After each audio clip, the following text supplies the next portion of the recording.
नमाज अल्लाह मियाँ ने इस दुनिया में इस तरीके से डिज़ाइन करी हुई है कि ये हमारे डे टू डे लाइफ के अंदर ही आ जाती है। लेकिन नमाज की सिर्फ जो प्रॉब्लम है वो सिर्फ टाइम की है कि उसके टाइम और हमारे टाइमों में थोड़ा कॉन्फ्लिक्ट है। नमाज हमारा सबसे इंपॉर्टेंट फ़र्ज़ है और सबसे मुश्किल फ़र्ज़ है।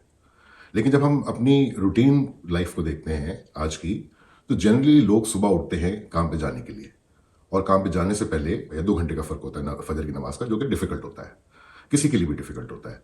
तो इसी तरह ज़ोहर का वक्त में अल्लाह रब्बुल आलमीन हमें ब्रेक का टाइम दे देते हैं। असर के वक्त में हम अपने कामों के बीच में से हम कर लेते हैं। लेकिन अब हम इस दौर में रह रहे हैं, हम एक नए दौर में रह रहे हैं, इस मॉडर्न वर्ल्ड में रह रहे हैं। हमारा लाइफस्टाइल और उधर के लाइफस्टाइल में अब काफ़ी डिस्टेंस आ गया है।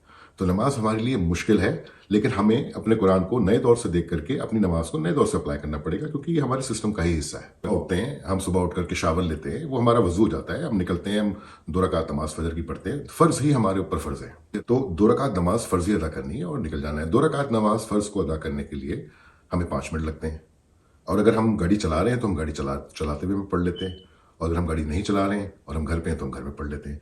हमें इस कुरान के साथ चलना है और हमें इस दुनिया को लेकर चलना है, क्योंकि यही हमारी जजमेंट है। ये दुनिया के अंदर रह करके यही चैलेंजेस हमारी जजमेंट है। इस कुरान के 4 हिस्से के पहले हिस्से का जो चौथा हिस्सा है और उसका चौथे हिस्से का जो पहला हिस्सा है वो नमाज है। सबसे इंपॉर्टेंट काम है हमारा कि हमें अपनी नमाज कंप्लीट करनी है, और हमें अपनी नमाज को अपने डे टू डे के अंदर मर्ज करना है। पर हमारी ये ऑब्लिगेशन मिस नहीं होनी चाहिए, क्योंकि ये हमारा अल्लाह रब्बुल आलमीन के साथ कॉन्ट्रैक्ट है, ये हमारा कमिटमेंट है।